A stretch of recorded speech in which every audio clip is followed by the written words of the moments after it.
Ha?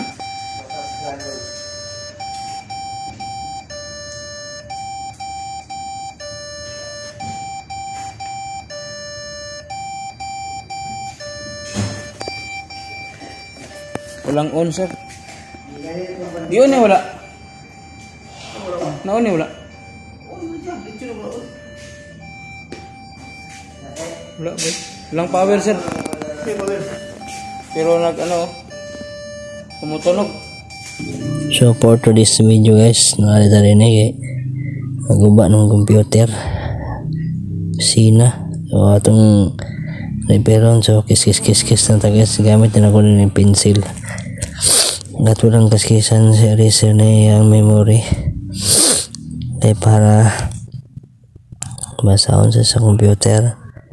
So basic ra kani guys, bisag kinsa or pwede ka mag-DIY na kaya ra nimo. Mas dali ra na siya buhaton guys sa cellphone. Kung na print siya, basic ra na dakan kabaluan So ato na siyang ibalik para testingan nato. Ang problema rin guys kay kuan ang pit kayo lisod siya kuan kay ni sanding yung kuan power supply. Sanding mo lang akong ikuan ka na, so naayo na sulod na. So ato na nang ibalik guys para matestingan na to kung okay na ba siya. So ato na hinay kuan ipasikuan isaksak na ato na guys. Walang power siya. Well, tapos sina to. So yun na to guys.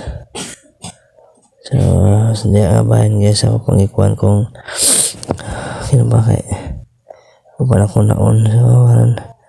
So mga tao na guys, o mga ipasak ng wire ni ipang pansak pa na ko mga cable gatong USB para sa keyboard. Sinsya na naman sa kong tingog guys kaya isipon naman ko na niya So okay na siya guys. Mas nisigan sa siya. Higutan na ito ang para sa monitor. Tagaan ko sa kalibo na gibawi. Joke lang. So hindi kuri-kuri pa na ito pansak ng para sa monitor nga TV. Nasa na yun. Tapos okay, nagsiga na siya guys. So dagang salamat guys sa paglantaw sa akong video. Kung di na rin ikutob, salamat.